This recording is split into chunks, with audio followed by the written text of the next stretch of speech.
So I'm Caleb Coffie. I'm going to talk about improving dynamic vulnerability scanners with static code analysis. So first, a little bit about myself. I'm an information security engineer at Indeed. In that role, I've mainly been developing software to help improve our application security. I'm an RIT alumnus, class of 2016. If you want to contact me, feel free to reach out on any of the social links there. So what does this talk about? First, I'm going to start off with a little background on existing security scanners and the two current approaches. Next, I'll talk about WES, the tool we developed internally at Indeed to enrich our dynamic vulnerability scans. Then I'll talk about AVA, which is our internally developed vulnerability scanner, and why we decided to make yet another vulnerability scanner. Going on from that, I'll talk about Wasava, which is a tool that combines WES and AVA into an easy-to-use web interface. And then finally, I'll talk about how have these tools helped us at Indeed. So first off, let's start with a little background on traditional static code analysis and how it normally works in a security context.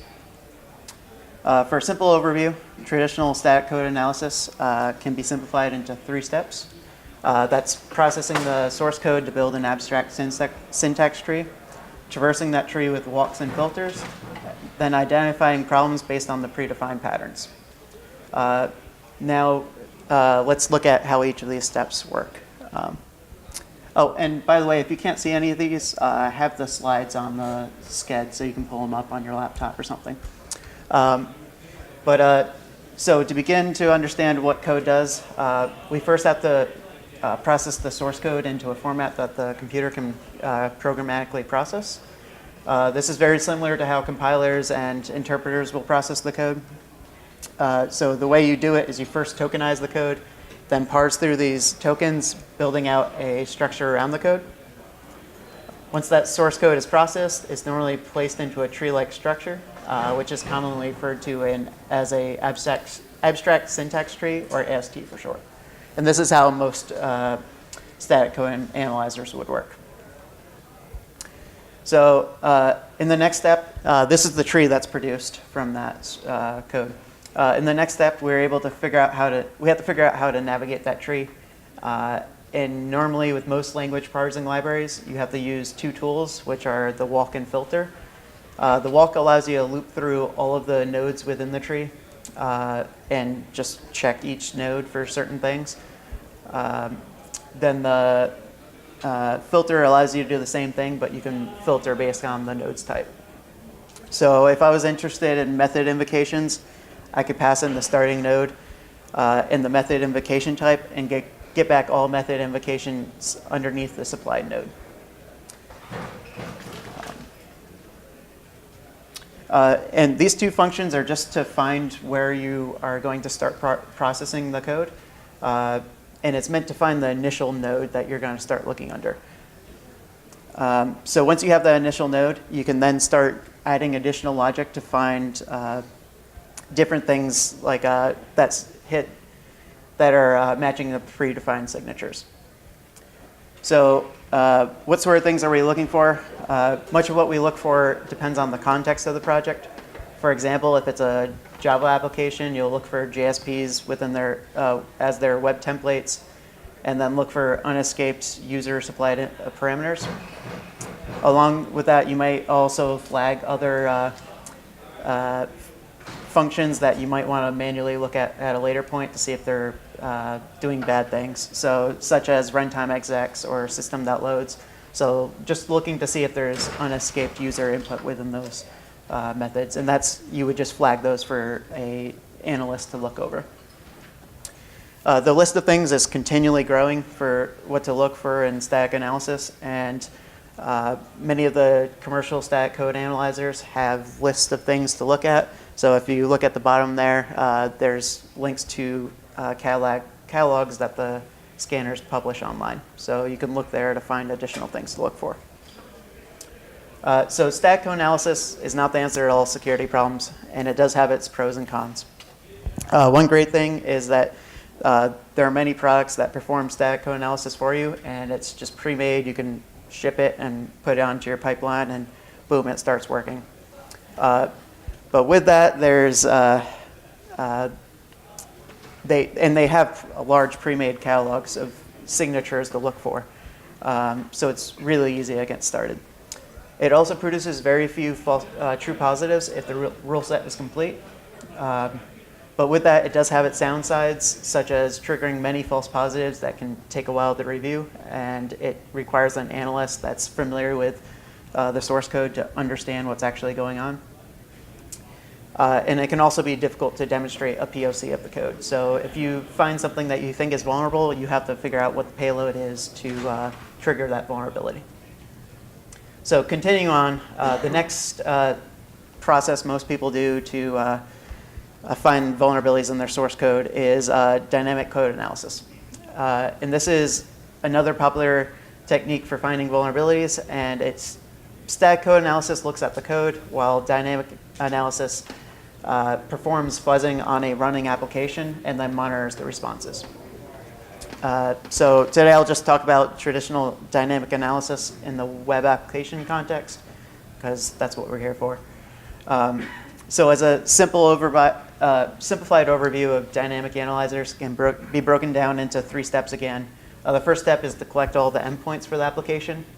From there, you would also want to find all injectable parameters on the endpoint.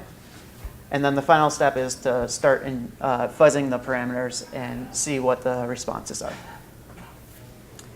So to perform dynamic analysis, you first find all the locations you want to inject payloads into. For the web application context, that means finding all endpoints, parameters, methods, headers, a bunch of different stuff. And traditionally, this is done with crawlers or sometimes proxies, which just record what a normal user would be accessing. Another technique for gathering some of the information would be like a dictionary brute force attack, which is something that tools like Dirbuster will attempt to do, where they try and guess what the paths for the application are and just monitor the responses. But whatever collection technique you use, you wind up with a vector file like the one on the right, which is just an Arachne vector file, and it just lists all of the methods and all of the inputs that go along with that location. But once you have this vector file, you then feed it over to your scanner, and your scanner will start fuzzing all of those inputs. Fuzzing is just a technique where you provide invalid, unexpected, or random data as inputs to an application. You can then test to see if a parameter will accept things such as long inputs or that may cause like out of memory problems. You can also check for invalid data such as binary data being input into a parameter that might be expecting an integer or string, and then the application would have trouble processing that. Another common thing to fuzz for is control characters. So in this example, it's they're injecting control characters into email headers and being able to control all of the email itself. So these are all things that you would check for in a dynamic scanner. And you're basically just checking if the application is correctly sanitizing user input. The next thing that you might want to check for are the usual suspects. So you have, within the HTML context, you have script tags you might want to look for, and as well as for like open redirects, you might see if the web application just blindly redirects to a website. And this could allow an attacker to redirect a user to a malicious site without any notification or validation that the website is legitimate. Then the next thing is, the next big advanced thing, I guess, would be fuzzing with blind payloads. And this involves injecting context-aware payloads into with the unique identifiers, and that will allow you to track what the initial point was and how the payload and what payload was required to trigger that. Rather than expecting an immediate response from the server, you are hoping that these payloads will be triggered later down the pipeline, so you can find vulnerable internal systems, like maybe a logging system or a CRM that might not be escaping inputs. Since these payloads may not execute immediately, you do need a server running with a listener so that when it calls back, it has something to talk to. The benefit of this method is it provides a great true positive rate, and it can help detect things way down the server stack. Even if they get executed months down the line, you can still say, yes, that's where it was initially injected and where the problem exists. So dynamic vulnerability scanning solves many of the shortcomings of static code analysis, but it does have its own shortcomings. So it normally produces very few false positives. It's fast. It's very easy to demonstrate exploitability, but it's definitely not the answer to all security. It can usually miss a bunch because it's only as good as the vectors you feed it. And it requires a running instance, which normally ends up being prod because QA is always crap everywhere. So usually you're testing against prod, and unfortunately it's destructive sometimes, so you can break things by doing it. So after thinking about those two methods, we decided we wanted to improve our web crawler for our dynamic scanner. We realized that the source code is the single source of truth for what endpoints and parameters exist within our application. We then decided to create a static code analyzer that doesn't take the traditional approach of pointing out where problems are within the source code, but rather pulling out all of the endpoints and parameters, templates, methods, right where they're declared within the source code. And along with that, we also even pull out the line numbers where each of those are declared, so it helps with analysis down the road. This is then fed into a dynamic scanner, and it provides a more complete scan. So how do you pull endpoints out of code? If you look at the following code example, you can probably really easily find the endpoint method and template it's rendering if you know Spring. Most of that can be just found by looking at the request mapping line here. So this is the path here, so it's SMVC001, and then method is a get method. And then on the return, it's returning a string, which is just the template where it's located. Now, to do the same thing that we just did programmatically takes a lot more work because there's many things you have to find out and traverse where all of these things are within the structure. It takes a lot of navigating that tree and finding where they are, and there's always a million ways that developers end up declaring some of these things. But this should give you a general understanding of how to manually process this code to find endpoints and parameters. So now, how does WES operate? It can be broken down into 3 steps again. It seems to be a pattern here. So the first step is to identify what frameworks are used in the project. So you don't have to pre-process for frameworks and languages it's not using. Once you identify the framework it's using, you then pre-process the project, which entails creating a bunch of lookup tables that will be used later on. After pre-processing, you can then go through and pull out the endpoints, parameters, and other data that might be needed within that third step. Currently, WES supports Spring, Java servlets, Django, and public JSP projects. For each of these frameworks, we identify if the project is using them differently. For example, the Spring, we'll look to see if there's anywhere in the code that a dispatcher servlet is declared, while Java servlets, we'll look to see if there's a web XML file and if there are servlets declared in it. Later, we plan on adding additional frameworks, but it takes a lot of work, so and just a lot of time. Once we identify what the project is using a framework, we then begin to pre-process it. So you might ask why we need to pre-process. The above code is an example to give a simple example of why we need to pre-process. On these 2 lines here, you see that we're declaring string variables.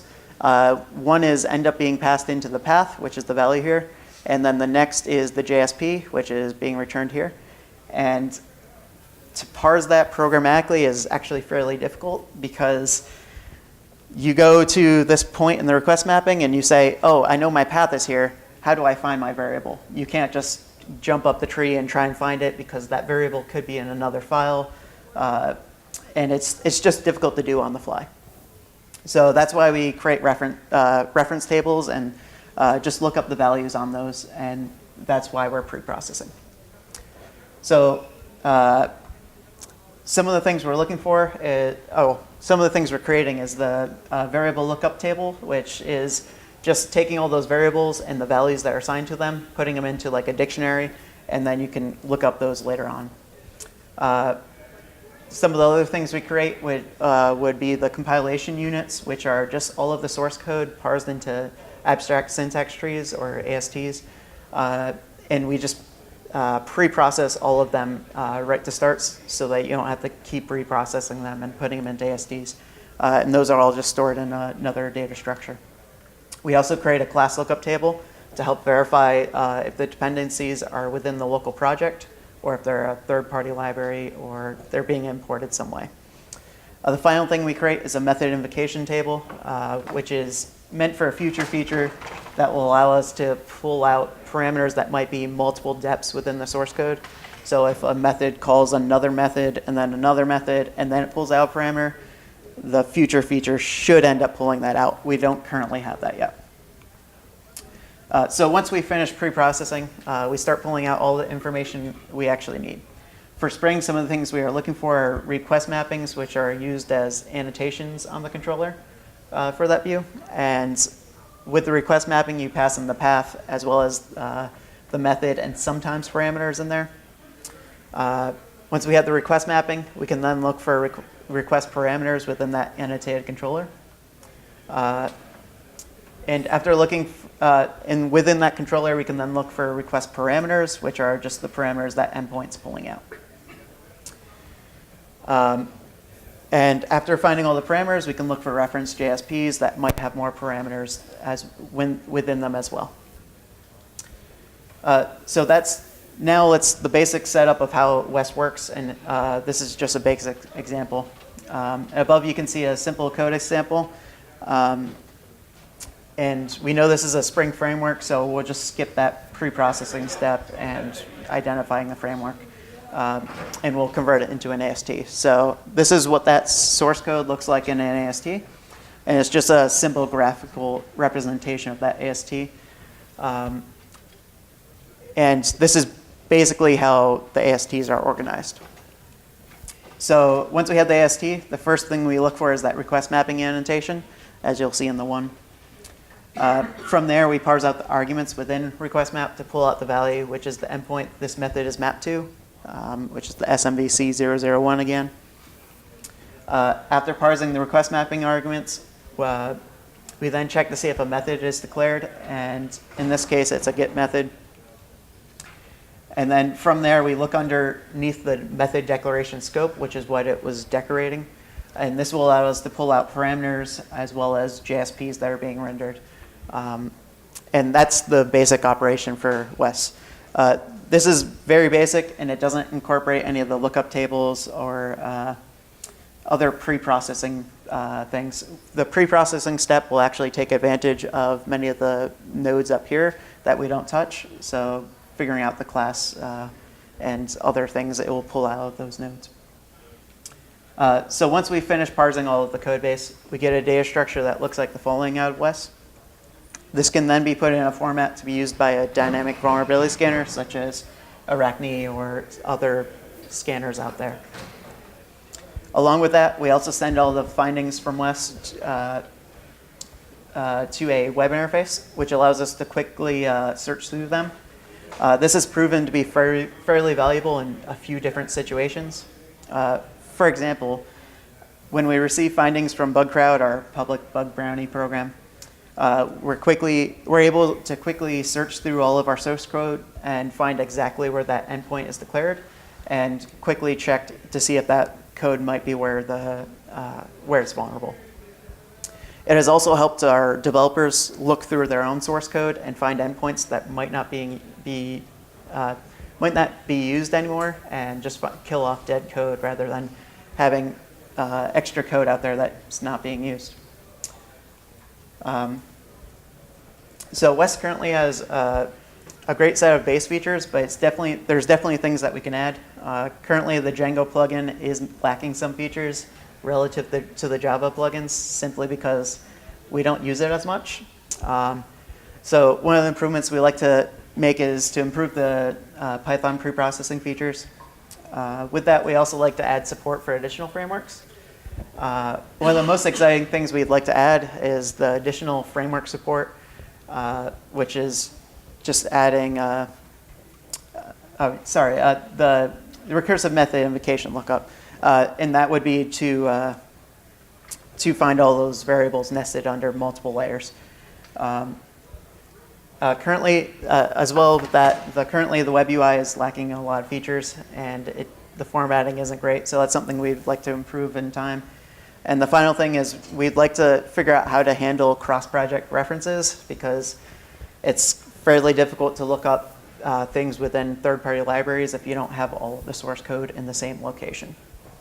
And that can vary a lot depending on the language and how it's handled. So WES has allowed us to find many more endpoints and parameters that are pretty much impossible to find with other previous techniques. It gives us a listing of all the endpoints along with where they're created within their source code, which is very valuable for AppSec investigations. WES does have its cons though. For example, you don't get the context as to what value is supposed to be passed to that parameter, like you would with a crawler or a proxy. And developers always seem to find a way to break your parsing. They just want to find the most efficient way to write the thing, and that just breaks it because I can't look for every single variation that will ever exist. So that's another con of WES. Now going from that, WES is open source. If you guys want to check it out, just go to github/indeedsecurity/WES. Feel free to play around there.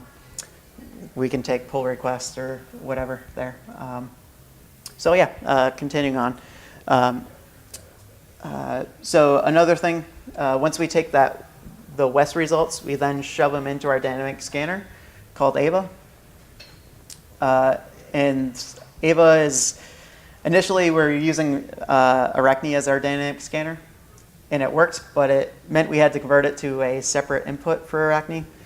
And it just Arachne wasn't adapting to our needs. We wanted to add additional payloads, and it was just more difficult than it seemed to be. So we decided to write our own dynamic scanner. It also gave us the freedom to add additional advanced features along the way, and it allowed us to tailor it directly for the results from WES. So Ava doesn't spider a site. It only scans for the endpoints that you pass within a vector file. It is meant to be a pluggable scanner that can work with many different vector sources. It follows the Unix model of do one thing and do it well. So it completely leaves out all of the crawling stuff. As you'll see the format above, this is what Ava is expecting, and it's the same format that would be returned from WES minus a few fields. And Ava doesn't really mind the extra fields in there, it just ignores them. So you can just pull the data right from WES and shove it into Ava. With that, we also created a plugin that would export a ZAP sitemap and put it into a format that Ava can scan with. And this can be really helpful for manual testing. So the basic underlying structure for Ava can be broken down into two types of components, the utters and the checks. Each have their own responsibilities. Auditors handle much of the request and response, as well as recording whether a endpoint is vulnerable to a payload. To do this, the auditors spin up multiple separate checks, and the checks are responsible for generating the payloads and deciding if the payload was successful. Both checks and auditors are imported dynamically in the program, so it makes Ava really easy to extend. Auditors describe what type of input will be audited on the application, along with special things to check for with that type of input. Some of the inputs auditors are looking for are cookies, parameters, headers, URLs. Each of these are separated into their own auditor to better audit each of the inputs. For example, a cookie auditor might want to check into the value to see if it has like a key value pair within the value, and it will then inject into each value within that key value pair within the cookie value. So it's very easy to customize it to the type of input you're scanning. There are also a few different types of checks. Each type is based off how you check to verify if the payload was successful. So if you wanted to see if a sleep command worked within your project, you could create a time-based parent class check. And this would then just time how long it took the server to respond. And that's how you would verify if the check was successful. Along with each check, the payload can also can just be like a static string, or you can also dynamically create the payloads around the context of the application. This can be very powerful for checking for like open redirects that might have like faulty protections on it. So if they're checking it to see if indeed.com is within the domain, but not checking to see if it's like at the end, you could find things like that with Ava with this. One other thing that you might want to keep in mind while building, one thing that we kept in mind while building Ava was modularity. After having problems with other tools, we decided to make sure it played well with everything, and it's very easy to adapt it to fit to other pipelines. And to keep to that, we tried to keep with open standards and keep Ava as simple as possible. So some pros and cons of Ava. It works with many different systems. It's very easy to extend and add payloads, very small code base. It's written in Python if you're one of the Python fans over there.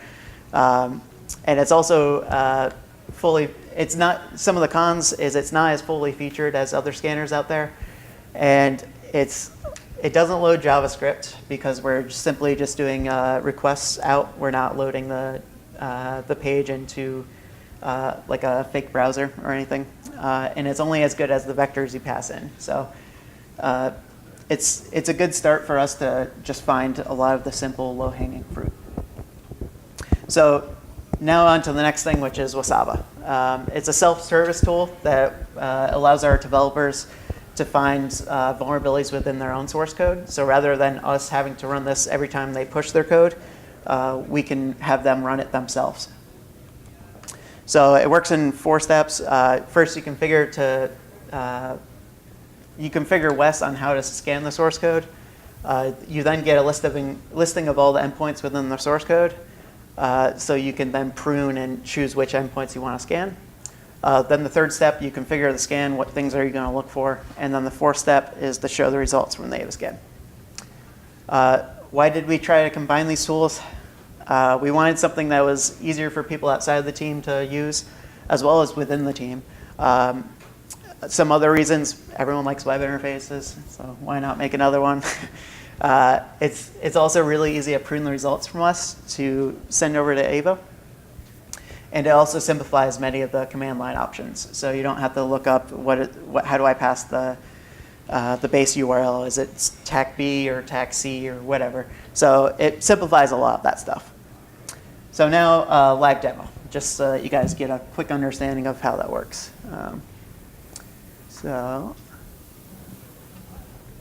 have a quick Django application I started up, and it's just a basic hello world with like 2 or 3 endpoints on there. It's just running on localhost. It's running on port 80 because some of the open redirects payloads don't work when you're running on a payload on a port. So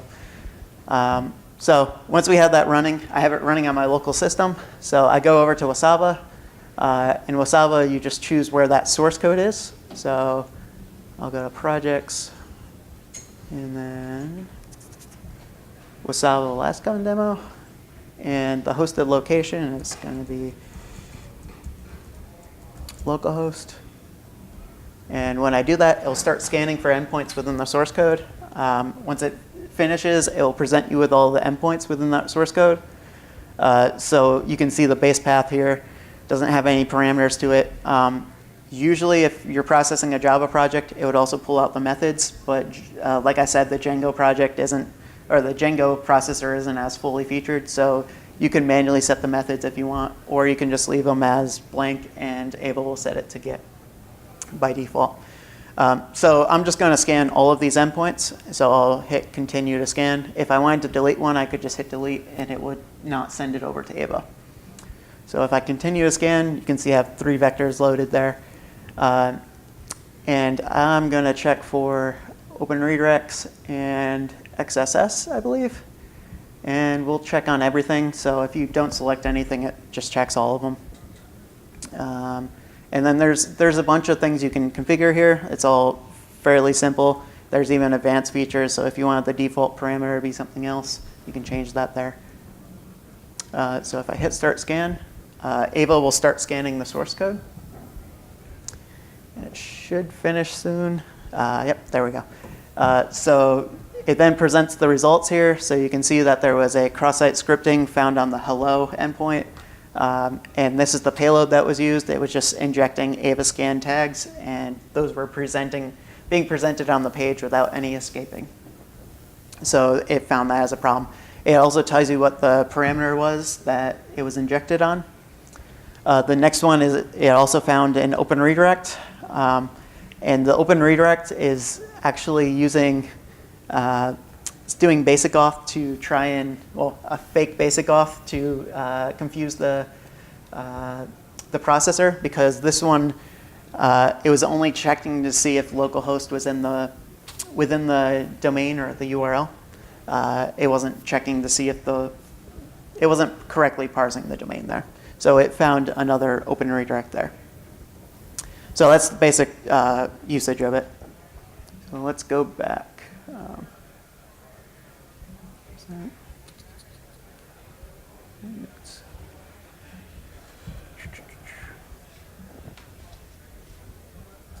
Come on.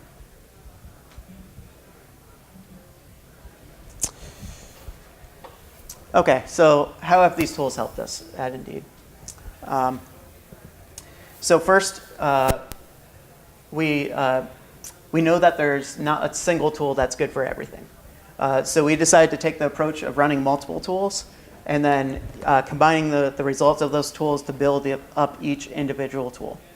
So this allows us to improve all of the tools individually. In this slide, I have all the tools in the circle because all the tools find problems that the other tools might not find, and we use those findings to improve each of the other ones. For example, we found problems within our projects with SonarQube, and then use those findings to improve Ava to find those same problems. And then with that, we've also found additional problems by improving it that way. So that it basically helps fill in the holes of each other tool. So one example is we had one vulnerability reported to BugCrowd, which led to 19 additional internal findings. And this is a good example because we took the one finding and we shoved it into our tools, and we're able to find a whole bunch of additional things because we just have more information on our systems than the bug bounty testers. So these tools have really helped us to quickly find these problems and just figure out how to improve them. So this is just a graph of our vulnerabilities found throughout time. So over on the left is January 2016, all the way up to October this month. In blue, for all of these, this is just our BugCrowd testing. So how many vulnerabilities we found in that month.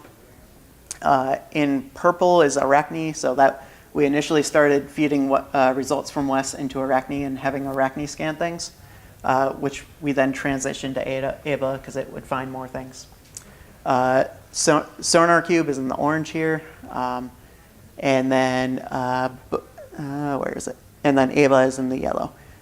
So as you can see, we had a steady stream of reports from BugCrowd, and that just continues throughout. There are some spikes here. When you get to December 2016, you see a whole bunch of SonarQube and Arachne findings. And that's because we just introduced SonarQube, and you find a lot of things right away. Although with that, it takes a lot of manpower to process through all the findings because there's thousands of findings that you have to manually investigate to see if there's problems. So that was what I was mentioning about the cons of static code analysis. With that, starting in January, we started doing Wes and feeding that into Arachne. And you can see some findings there. Later on in May forward, we started using Ava. And you can see that started to spike again. And all of these findings on top of BugCrowd, we consider those extra findings because they most likely wouldn't have been found by external bug bounty programs. So it's just because a lot of them are on endpoints that aren't referenced anywhere else. So it's really helped us in that way. So that's all I have. Thanks. If anyone has any questions, feel free to ask them. If we don't have time, I can ask you afterwards too. I've got a question. Yep. How are you building your abstract syntax tree? Is that some of the tooling that you've written, or is that like, so are you using Python to generate the AST for Java source? Is that what I'm saying? So I'm actually using an open source library called JavaLang, and it allows me with Python to parse Java code into abstract syntax trees. For the Python thing, Python code, we actually use the internal Python AST, and we build our trees that way. So there are a lot of tools out there, and these guys are crazy smart. I wouldn't have been able to build all the AST parsing things, but we just take that AST, spit out by that, and then parse it even further for our things. Do you store the AST somehow, or you're just processing it and then creating whatever data off of that? So we're just storing them in memory, and they're not very large. But once you have all of them in memory, we then store up a bunch of different lookup tables within memory as well. And that's what we're using when we're processing through. Cool, thank you. Our team isn't really bound by many regulatory restrictions. This is just additional findings on top of it. So many of these things we would try and be doing with our own internal audits. So it actually reads in JSON. So we have plugins that will shove it into standard JSON format from some other sources. Eventually, we plan on possibly moving to a more open standard of the request and response recording. So, yep. Any other questions? Okay, thanks, guys.